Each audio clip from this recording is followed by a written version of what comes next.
ძირითადად გადაწყვეტილება იყო მიღებული, რომ თავდაცვის მინისტრომ გააგრძელოს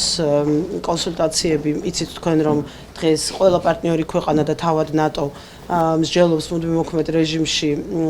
RSM-ის, ანუ მტკიცე მხარდაჭერის პროგრამის გაგრძელების, შენარჩუნების, შემცირების პერსპექტივებზე, ანუ საუბარი არის იმაზე, თუ რა ფორმის ტრანსფორმაცია მოხდება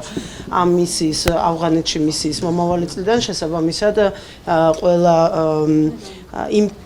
მოლაპარაკებებისთვის, რომელსაც მე ყოველდღიურ რეჟიმში ვაწარმოებ ჩვენს პარტნიორებთან, რა თქმა უნდა, ჩემთვის პრინციპულად მნიშვნელოვანი იყო უშუალოდ საბჭოს წევრებთან კონსულტაციები და იმ გადაწყვეტილებების მიღება, რომელიც მე პროცესში მაძლევს საშუალებას მიდგენს ფარგლებს, რა ფარგლებში შემიძლია რომ ვისაუბრო ამ თემაზე. მეორე საკითხი ეს ვარშავის სამიტს ეხებოდა, აქ როგორც მანამდეც ვამბობდით, ძირითადი თემა იყო მაქსიმალური კოორდინაცია